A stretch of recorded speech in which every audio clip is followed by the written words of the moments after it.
Hi everybody, welcome back to part 3 of the epilogue for Knights of the Old Republic 2, containing information that would have been much more useful during the playthrough of the game. My life for yours.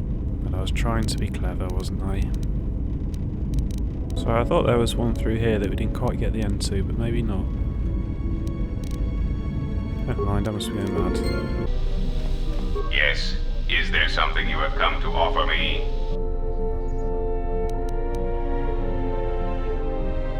I am willing to indulge some of your questions. What about him? I am certain you would know more about his activities than I would. I warn you, once you deal with the Huts, they will always have a hold over you. But I am certain that in your short-sightedness, such eventualities do not bother you. You may speak. There is nothing more to be done. Now the critical point is you and the Jedi Order. Of course it sounds ominous. I am given to such theatrics as part of my programming. I have no wish to. I enjoy watching you squirm. I have, however, observed that you perform beyond expectations when subjected to extreme stress and pressure. Thus, I am curious to see how that behavior may be maximized. I don't give compliments, I provide observations. Even if it was a compliment, I will never admit it. I am willing to indulge some of your questions. Now, that would be telling. For now, my presence must remain a secret, and it may remain that way forever. You may speak. It has been assigned to guard and protect you. As such, it is well suited for a variety of tasks. It is skilled in intimidation, interrogation, and can provide a series of select skills that will make it an effective killing machine. For the most part, it will follow your orders unless they conflict with mine. Then its proton core will detonate, turning this ship into space dust. There is no negotiation in this. I will not allow you to interfere with my operations and plans. I guess that's why we let it come with us then, if it's going to blow up. This unit comes with a droid scrambler that you may use against mechanized opponents to randomize their defensive and offensive protocols. Use it, and it will cause droids to wage a civil war in their programming, and they will turn on their allies. Its power source is not limitless, but it is enough. In addition, this unit comes equipped with a portable cloaking generator. It will allow it to enter places undetected in reconnaissance mode. A few times I tried to use that during the game, it didn't really help, it didn't really work or make much sense.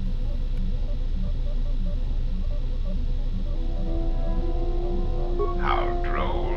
What an amusing Jedi specimen you are. I am willing to indulge some of your questions. The assassin droids. I have encountered some, purchased the service of others. Why, I asked them to. To be honest, I believe that was always their intention, but it seems their directive was dormant for some time. Ah, so it was indeed the Exchange and/or the Zerk Corporation that was responsible for the HKs. If you mean produced, no, I do not. I do know that there are a surprising number scattered throughout the Republic fleet searching for you. What they will do now that you are found is easy to predict. They are masquerading as protocol droids. I have discovered that when they are used in negotiations, they have a predictable pattern of sabotaging whatever peace treaties they are involved with. Because the Republic has no reason to investigate otherwise, and any discovery of their true purpose has been concealed by well-timed accidents. Because their behavior is predictable, of course. By monitoring their presence, I know which worlds will suffer civil wars, planetary conflicts, and Republic bombardment. Of course they are. They're droids with very very specific protocols that, unless changed, will dictate their movements. Unless you shut them down at the source, they will be stalking you until you are captured or terminated. Why don't you ask their predecessor? That archaic, memory-impaired assassination droid will know more about his subsequent generations than I would. You may speak. A common misconception not supported by facts. Revan did not intend to destroy the Republic. He deliberately left the infrastructure of many planets intact, and many military production facilities.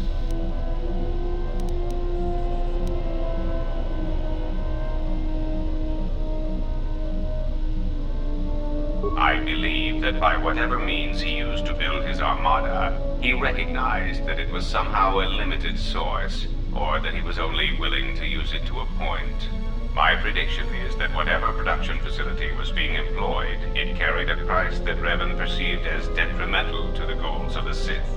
And that is why Revan left many military production facilities in the Republic intact.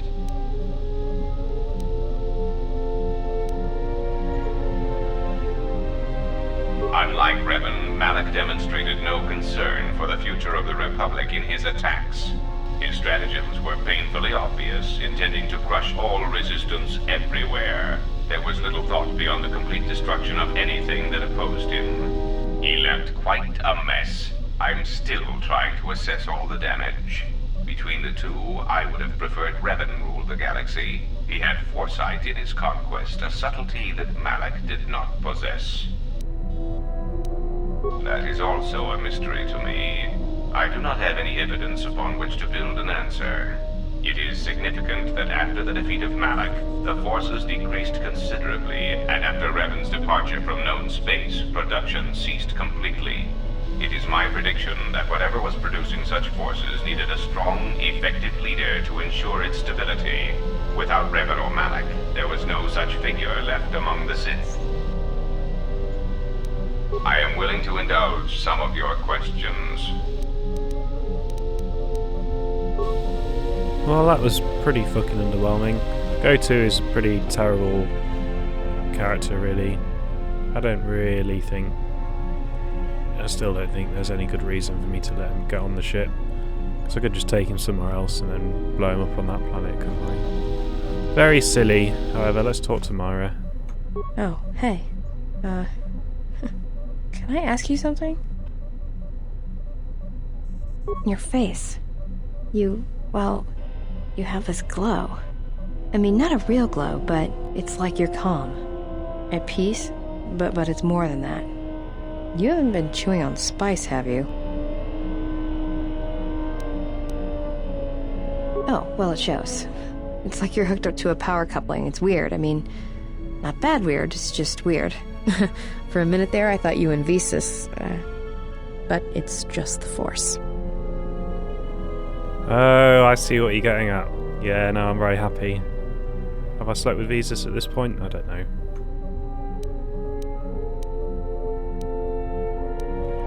Let's not go down that line. Let's keep her keen on me, and that way she'll answer some more questions. Got it. Just checking.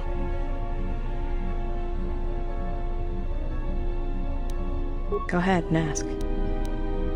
It's all this traveling, being trapped in the ship. Everything's just too quiet. I'd rather be doing something, somewhere with people, activity, some life. Yeah, it's been a while since I've been off planet. Guess I got used to it. Well, Nar Shaddaa may be one of the biggest cesspits in the galaxy, but it's got a life to it, activity. Aliens, people, refugees. It's like noise, but relaxing. Like the hum of a hyperdrive.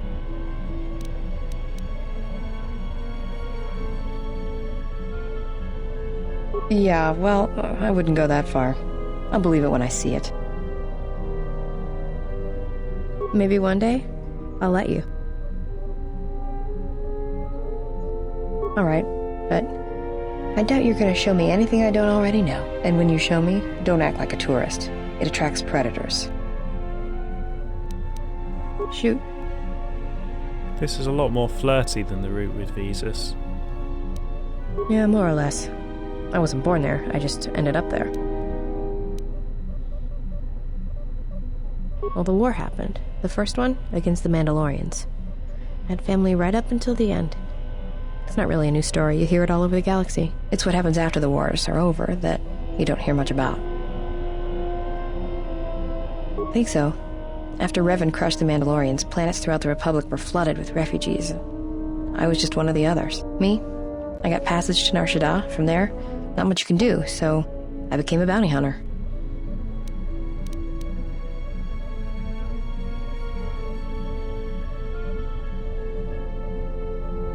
Presumably she lost them in the fighting or the shield shadow generator, did she? Take a guess, Jedi. Only 2 groups of people would have lost family at Malachor. And Jedi don't have families.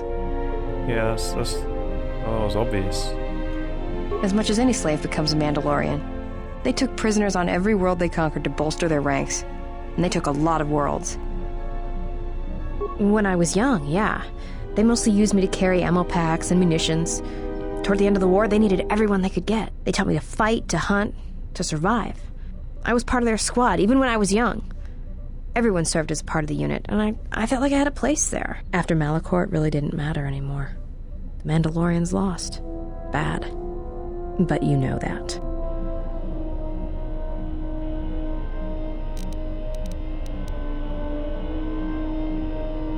Yeah, why aren't you happy that I killed your captors? Should I be? Maybe I should ask you if you're happy about all the Jedi who died on Malachor 5. Maybe it felt like you lost family there, but I doubt it. Oh, I get it. Her family were the slaves carrying ammo packs at Malachor 5, that's where they died. Duh, I'm so stupid. Yeah, I know. I saw the worlds they left behind them during the war. That kind of stays with you, I haven't forgotten it. What happened at Malachor, they probably deserved it. Alright. I'm good at finding people, so I used it to make credits. Not if you know your target. Usually you get a hollow or rough description, and then you just sort of listen to it, get a feel for him or her, then start walking. And this is a little hard to explain, but Nar Shaddaa's got a flow, a life to it. You see all kinds of aliens and life there, and it's got currents. You know your target, you can feel them. Know where they're going to go. And sometimes, you know where they're going to be before they do. I'm good at finding people. Because when they're lost or out of place, it's like something's wrong inside them. And that's why I hunt.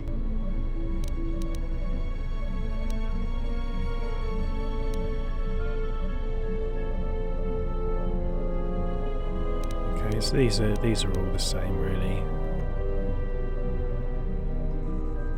Oh, do I? Is that it? How you could ever possibly hope to understand is beyond me. Jedi don't have family.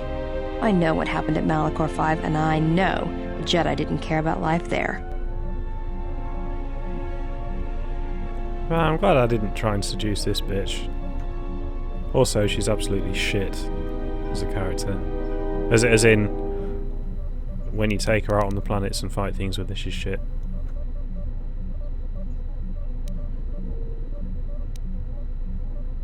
Get away from me.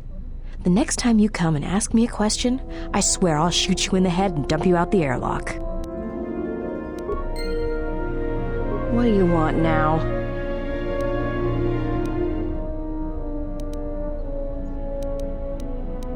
Whatever, but you were the one asking all the questions. You deserved it. Yeah, well, they're dead. That's how that story ends. But not everybody's story has to end with losing their family or their loved ones. And not all the bounty hunting I do is for criminals or killers. There's a lot of lost people out there, scattered ever since the Mandalorian Wars. And sometimes, it's like you can almost hear them. Like an echo, calling out for each other. And maybe, just maybe by finding them, I can start putting the galaxy back together.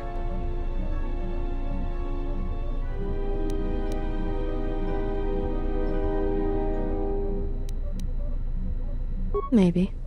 We'll see. I don't even know why I'm telling you this. But you're not getting anything else out of me. Go ahead and ask. That was not very satisfying. Hanhar's only a bounty hunter because that's the closest word for what he does. He's not out for credits. It's more vicious than that, and it runs a lot deeper. It's like he's out to make the whole galaxy suffer. Every living thing in it. He wants to break them, ruin them. And when they can't suffer anymore, he wants them dead. I didn't kill him once. Biggest mistake ever. Do you really want to hear this? Well, Hanhar and me go way back, in the worst possible way. He's from some forest planet on the Outer Rim where Zerka had set up one of their slaving operations. I don't remember the name. Something with too many K's and Y's. It sounds like you're gargling Ronto spit when you say it. No idea. He's just Hanhar. I hope there aren't any more like him. I get the impression he's not a good representative of his people, though. He's the equivalent of a mad calf hound among Rontos. Some of Voga the Hett's men said Hanhar killed his own tribe, but those two crud thugs lie every time they open their mouths, so who knows? Well, not for long. Once off planet, Hanhar escaped from the Zerka slavers, then killed them all. I don't know. I always thought he just liked using them as weapons. Yeah, I hate Zerka. Well, before you get too teary-eyed, Hanhar figured Zerka had the right idea. I don't think he understood the concept of slavery before, at least on the scale that Zerka practiced it. But now he did. You ever hear of Dursan 3, or the ID cluster colonies? No. Right, that's because Hanhar happened. He makes what happened to his homeworld look like an exercise in community building. He's not a bounty hunter. He's a slaver. A predator. It's like he's out to enslave or kill every human in the galaxy, like he's trying to settle some huge score or debt. I don't get it, but he's dangerous. Anyone who paid credits. And sometimes, he just hunted humans for sport. The ones who survived, he sold to the exchange, to the Hutts, to anyone who'd buy bodies. Living or dead. He and Voga used to do big credit transactions. That Hutt really liked the look of unwrinkled humans for some reason. Didn't make him too popular with the other Hutts, let me tell you. I was prey. And not only did I escape, but I saved his life while doing it. He's been hunting me ever since. That sounds like a dick move.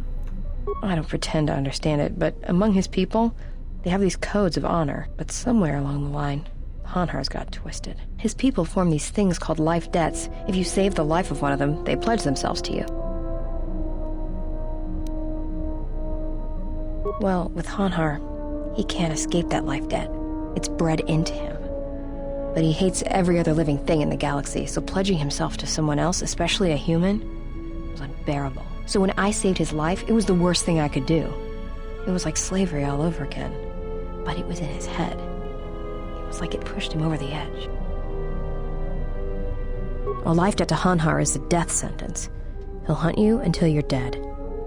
When I saved his life, it meant he had to kill me. And so he kept chasing me in hopes I would die. I think the fact I showed him mercy after hating humans for so long, that was something he couldn't stand. Yeah, that makes no sense. Yeah, tell me about it. Like I said, I get the impression a life debt's supposed to be a gift. But to Hanhar, it's more like a curse to both people involved. Probably. But if he had multiple life debts, especially to humans, Hanhar would probably go mad. He was angry before, sure, but he'd be 10 times worse if that happened. Hanhar's tough. Really tough. And when he loses it, it's like nothing can stop him. I've seen him shrug off blaster bolts, Bothan stunners, and even survive a freighter crash on Dursan 3. He keeps coming.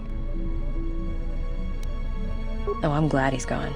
It's like a weight off my shoulders.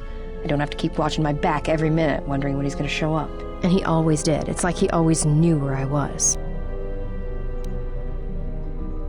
Trust me, if he was still alive, he'd be chasing us even now, waiting to ambush us when we least expect it. And he always shows up at the worst possible time. He was one of the best bounty hunters on Nar Shaddaa. Hanhar never gives up on his prey. Or his life debts. He's a hunter. He's a natural predator. He sounds like a mess. Shoot. I think when I played this game before, he was instead of Myra.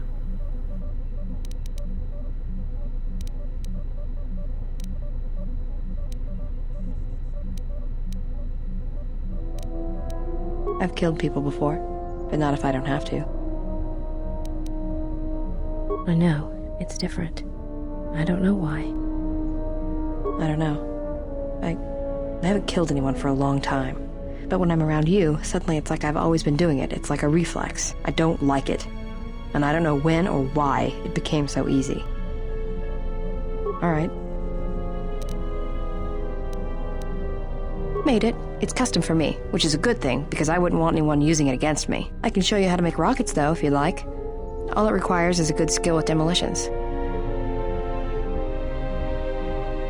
Anything else you wanted to know? Go ahead and ask. Talk. About what? Why, you trying to be my father? No thanks. Already had one. Somewhere.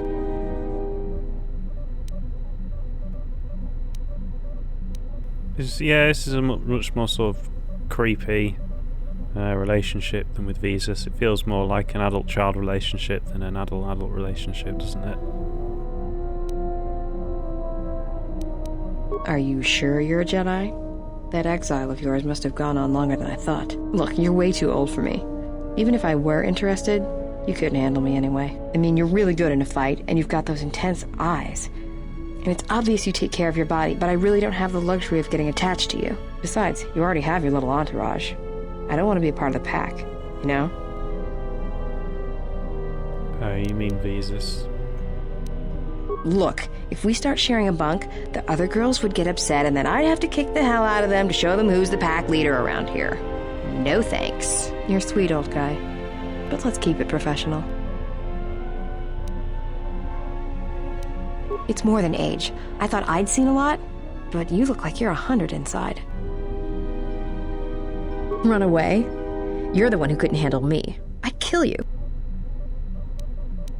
Shoot.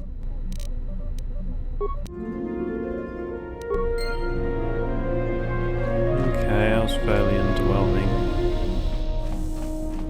So who's left? Why are you here? If you have come to ask me questions, try to find out more of Atris or the Academy, then I have nothing to say to you. I see where your loyalty lies, and if you stand with her, then you cannot stand with me. She is of the Sith. She has faced battle and been found wanting.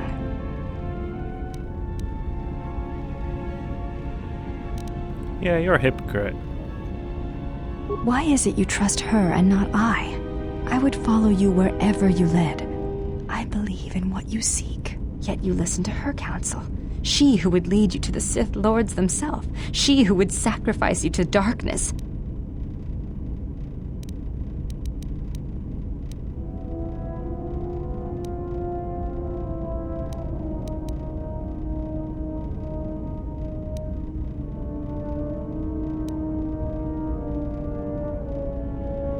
You answer her deception with deception of your own? This is the end between us. I will aid you against the enemies we face, but when it is settled, you shall not see me again.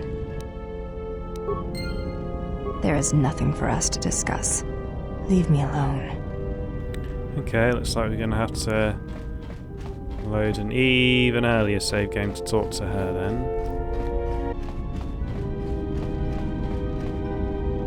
Statement. Master, I must express some degree of concern. As I have studied your actions, looking for potential vulnerabilities to exploit, I have found several. Statement. You seem disposed to helping others, not harming them, as I have come to expect and anticipate from organic meatbags across the galaxy.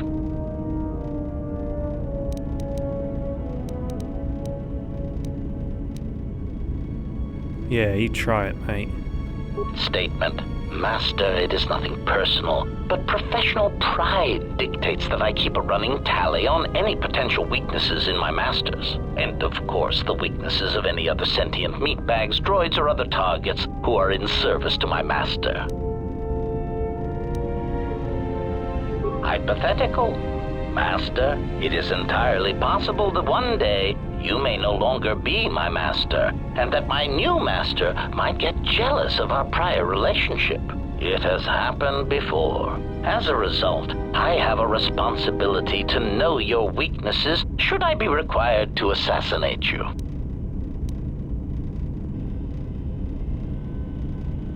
Statement. Oh, I am aware of that, Master. I simply use it to give you the illusion of control and obedience. Humans often need such comforts until the end comes. Statement. Of course I do, Master. Until the end. Consolation, Master. Everyone dies eventually, and not all of them by my hand. Even droids die when not routinely maintained, sadly enough. Statement. Of course.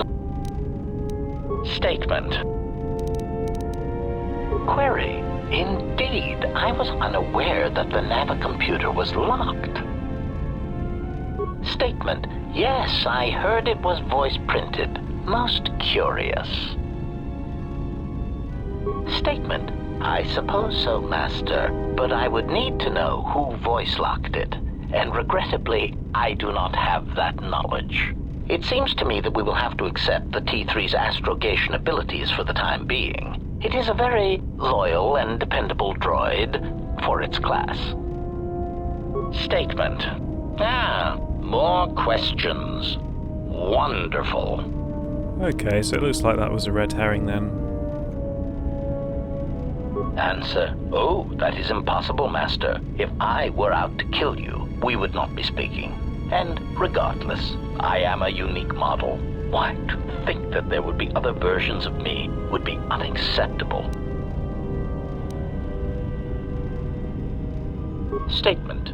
Master, I must inform you that your attempts at humor are wasted on a droid such as I. As I have expressed, I am unique. Resignation. Very well, Master. If you persist in your attempts at humor, I shall indulge you. Let me check the ship's records, and we will settle this matter once and for all. Conclusion. You speak the truth. This discovery is also causing me some degree of anger and humiliation. Mockery. Am I all right? Oh, yes, Master. Why, I am fine. Statement. I mean, I've only just been reactivated, only to find that there are substandard duplicates of me running all over the galaxy, corroding my good name. But if they are in fact hunting you, then I look forward to the opportunity to meet these units and educate them in proper assassination protocols. Conclusion. So it seems I need you for the time being. Statement. Yes. Them. Very well. What did you wish to know? Recitation. I believe it is a passive tracking device designed to relay our position to HK units in the area. Answer. Master, I have a suspicion all we need to do is wait. They will come to us, I believe. Answer. Master, the nature of the signal from the sonic imprint sensor is such that we must wait until it is signaled. It does not please me any more than it does you, but one of the primary traits of an assassin or assassin droid is patience. Statement. Theory. Well, Master, I believe I was shot repeatedly. Once reduced to my component parts, I suspect pieces of me were sold across the galaxy. Statement. I am an extremely valuable piece of equipment after all, Master. My parts were no doubt costly to obtain, and their new owners hesitant to part with them. That's a really sad story, HK. That's so sad. Statement. There is no need to hide your embarrassment over the high price I commanded, Master. I will be worth every credit, despite my apparent memory damage, crippled assassination protocols, and the small amount of rust that decorates my frame.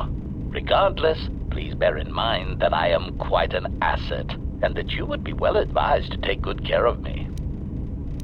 Statement.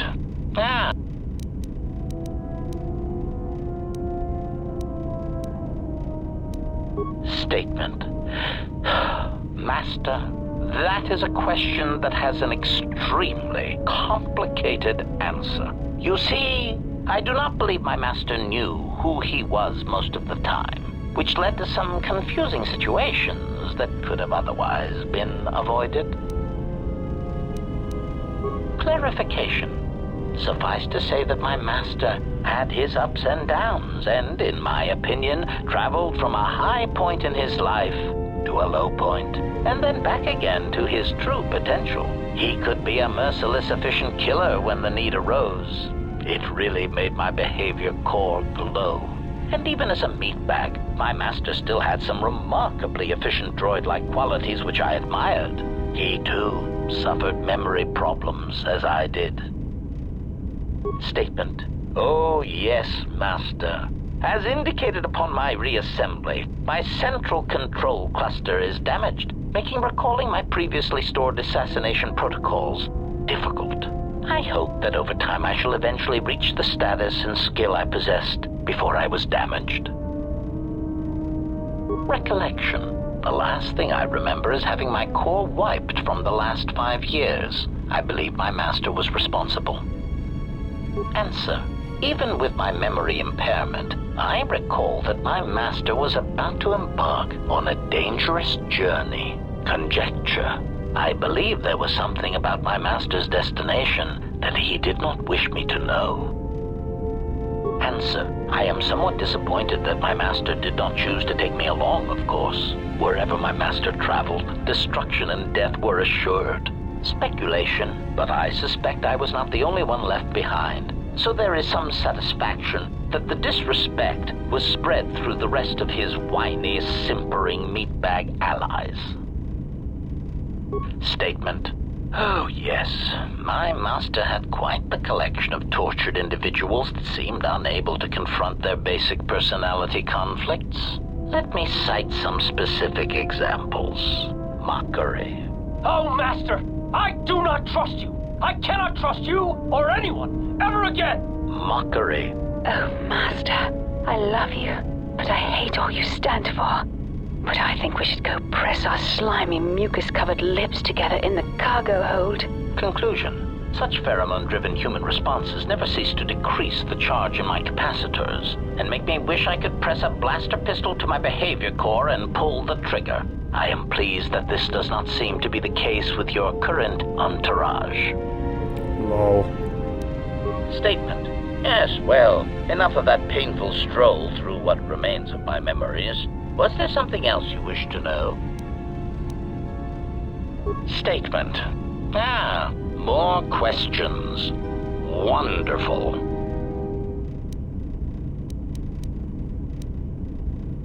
Answer. No, Master, I do not. I am afraid I have been out of touch with the Sith for many years. This new Sith threat fights differently than the ones I was familiar with. These seem to favor stealth and assassination to achieve their ends. Answer. No, Master. The Sith had many hidden bases and strongholds before and during the Jedi Civil War, and I doubt the Republic found them all. Theory. It is possible that the Sith still hold one such base, if not several. Consolation. But I would not worry, Master. I imagine it will not be long before their murderous hands try to seize you by the throat. Twi'lek metaphor. Jonta vosi likita masisolingada untamiasa grawino roto. Statement. Ah, more questions. Wonderful. Statement. Master, you wound me. Not physically, but in my behavior core. It is true that I once possessed many more protocols and upgrades, but time and damage has taken its toll. And I am afraid that I have a rather long history of memory problems, which has also compromised my effectiveness as well. Still, you will find me a valuable asset, Master, willing and able to terminate anything you point me towards. Statement.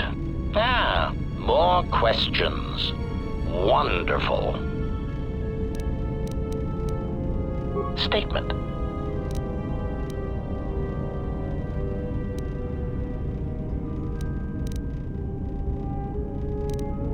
query. I must express some degree of confusion concerning your actions. You are the one who followed Revan in the Mandalorian Wars, are you not? Observation. Well, Master, I was not at Malachor 5 during your near-genocidal reaction to the Mandalorian threat, but I feel that I may have been constructed as a result of that. Observation. I believe that Revan determined that mass slaughter on such a scale may no longer be needed to achieve his aims. So perhaps you are responsible for my creation. Oh, it's a terrible feeling. I'm responsible for the HK droids. Answer. No, Master. I was constructed shortly after the beginning of the Jedi Civil War. Answer. Well, Master, unless you were operating on my central control cluster, I would be somewhat hesitant to discuss my targets, but I suppose it could do no harm. During the Jedi Civil War, I was responsible for certain strategic targets. For some reason, Revan did not feel that the Republic presented much of a military threat. Aside, I am somewhat unclear as to why this was so, but Revan did have a certain biological instinct regarding such things, so I will simply say that there were probably reasons for such an assessment.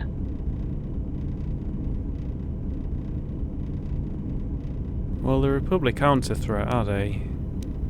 They're kind of... well, they're falling apart and they will break up, but they're just a bit... bureaucratic, I guess. Inefficient. Answer. Revan felt the true war was against the Jedi. Observation. It was not something discussed with much of the others, but I think Revan recognized that a single Jedi, both in the past and in the present, could turn the tide of a conflict. So my targets were frequently Jedi, or someone close to a Jedi that could result in their corruption or collapse. Revan often assigned me to kill leaders or supporters of certain Jedi so as to erode their will. Answer. Revan saw the pressures of war on Duxon and knew that even in the heat of conflict, Jedi could be broken, not physically, but psychologically. Observation. It is a curious thing to assassinate and wound someone's personality, to assassinate them psychologically, and it took me some time to reconcile the acts. I am much more used to their direct approach. Still, I served well and killed many Jedi.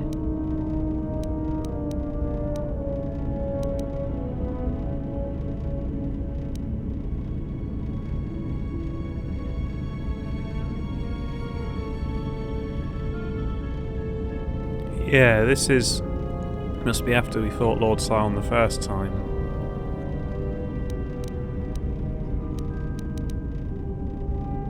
Answer. Master, when conventional weapons will not work, then one must resort to other means of assassination. When Jedi, or Sith, or whatever they call themselves, cannot be defeated with weapons, then use doubt. Evaluation. It sounds as if this Sith Lord is somehow able to keep fighting, no doubt by drawing on his connection to the Force to keep him alive, even after suffering grievous harm. It may be whatever pain he experienced in the past was so great that the technique he used to recover from it and sustain himself also gives him an incredibly high pain threshold. Answer. Well, Master, you have heard of Jedi healing techniques. That is certainly possible. The Sith may have their equivalent, although it seems known only to this particular Sith Lord. I know many Jedi and Sith have exhibited strange behavior in near-death situations. This may be another example.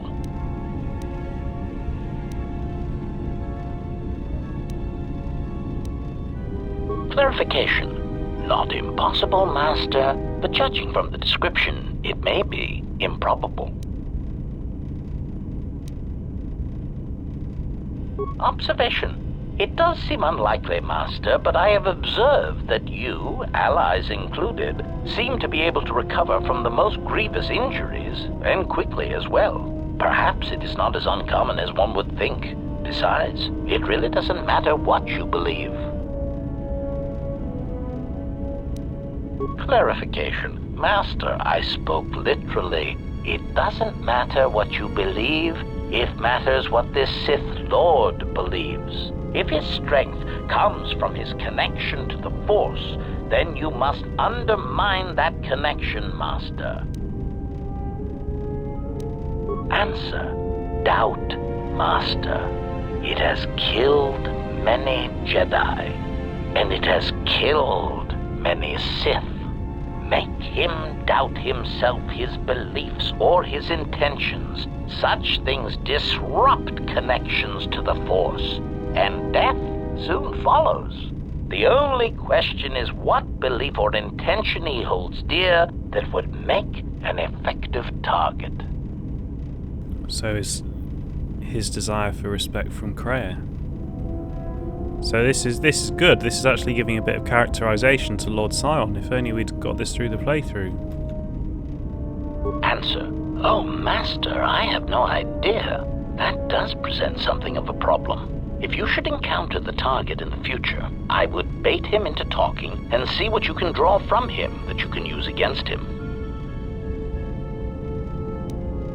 Observation. Master, that was the lesson of Malachor. Any Jedi involved in the systematic slaughter on such a scale cannot help but doubt and question themselves. I wonder if Revan...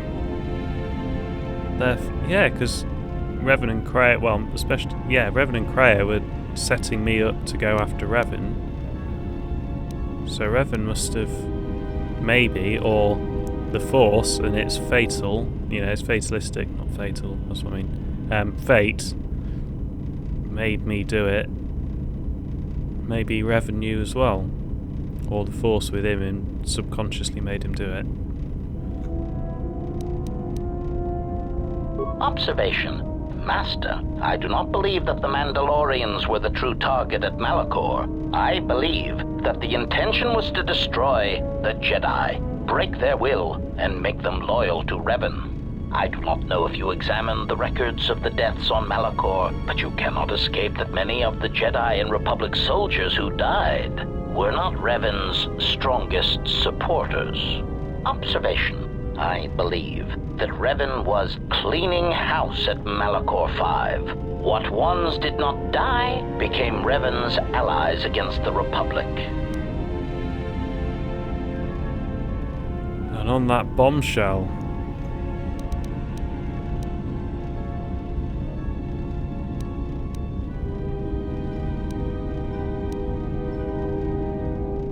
Request. First, Master, I would appreciate it if Jedi need to be killed, that you permit me to kill those annoying pseudo-pacifists for you.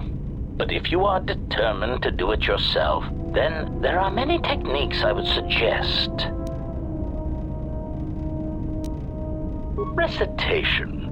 First, weapon selection is critical. If I see one more idiot attacking a Jedi with a blaster pistol, then I'll kill them myself. Answer. Select grenades, sonic screamers, cluster rockets, and plasma charges.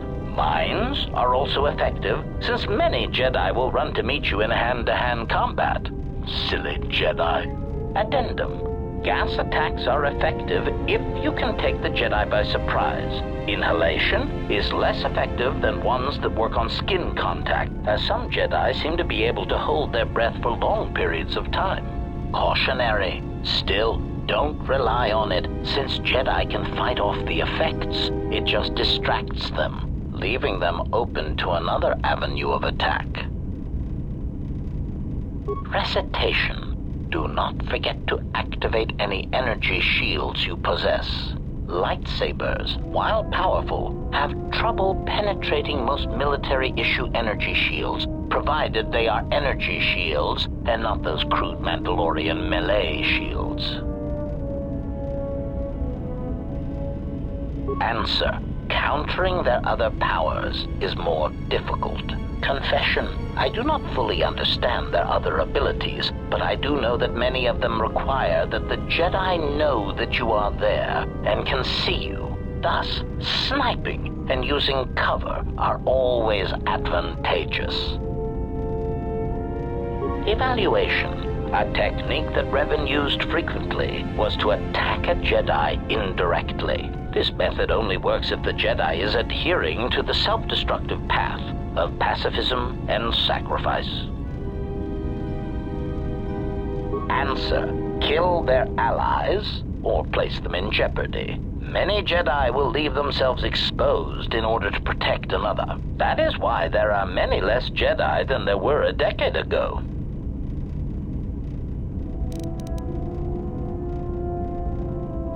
Answer. No, Master. In addition to traps, mines, and orbital bombardment, Revan and the Sith often employed meatbag assassins for some Jedi skilled in the same techniques that I was trained in. Strangely enough, Revan believed that meatbags that did not use or believe in the Force were especially important, since in many respects, they were more difficult for Jedi to detect.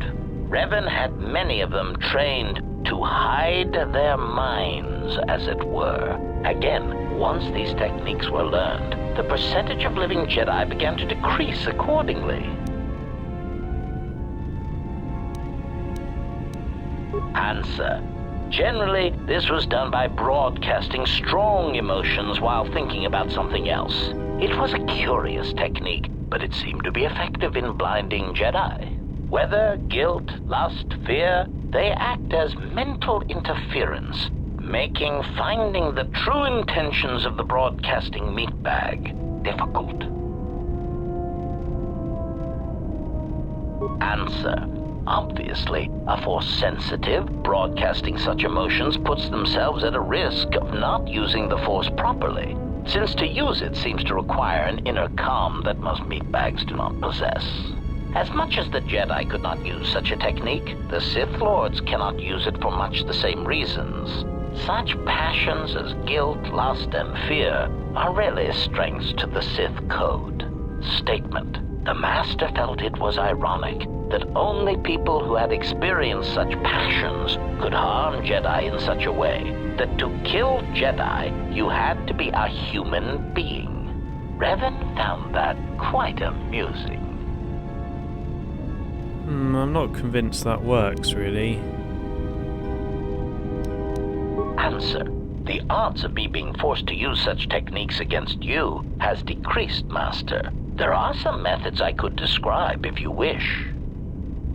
Statement. Overwhelming odds is also a good tactic, Master.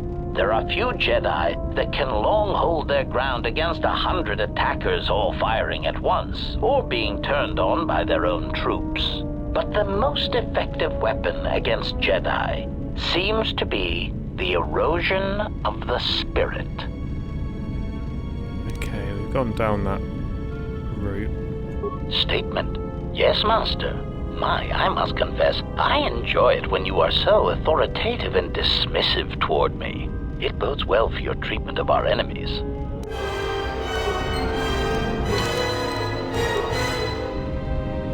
Statement. Master, if you could indulge me for a moment, I must express some degree of irritation at your actions. Perhaps my anticipation of working with one who served at Malachor 5 was too high, but you are countering all those expectations.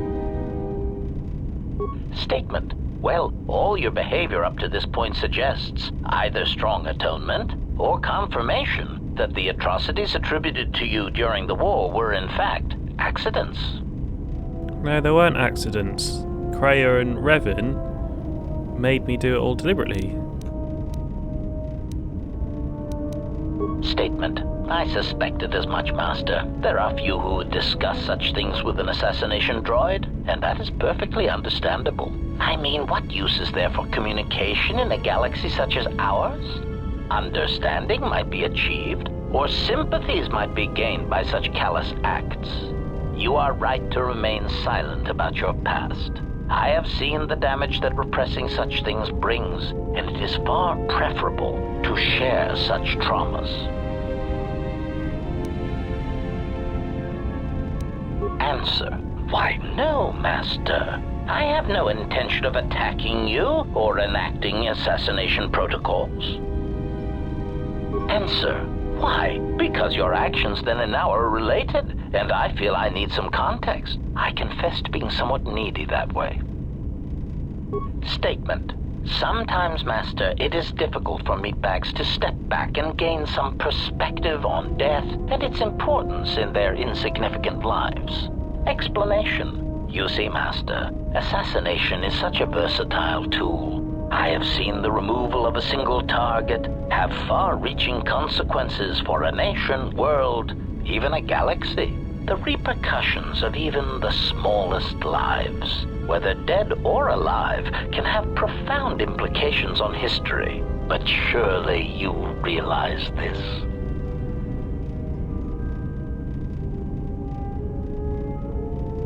Ripples in the Force. Statement: Master, please, any comparisons between me and your meatbag status leaves a fluctuating, intermittent charge through my control clusters. I was only trying to bring death and its impact to your attention. Statement: why your own life, Master? Your single life changed the face of the galaxy, of history itself. Malachor 5 was an impressive act of destruction, but its impact on the lives of others in the galaxy was far more extreme. I mean, Master, you brought about the death of the Mandalorian race. I doubt they realize it yet, but you dealt them a blow from which they will never recover.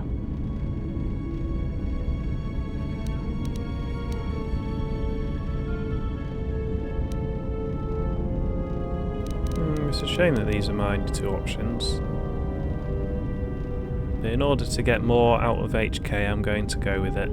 Statement: oh, Master, who deserved what and why is of no consequence. It is only killing a target and how it is done that matters.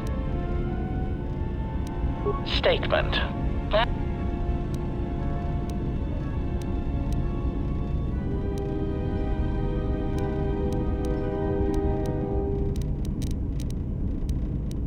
observation. It was so much.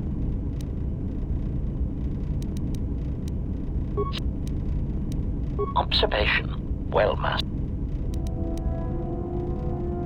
Okay, I think we've got through all of HK's stuff. Quite a lot of content there, actually. In fact, I suspect it's been quite a long recording, has it? Yeah, been nearly an hour. So, I'm going to call an end to the episode here. I know I said this was going to be the last one, but there's going to be at least one more episode of the epilogue. Thank you for watching, and I'll see you next time for more Star Wars Knights of the Old Republic 2.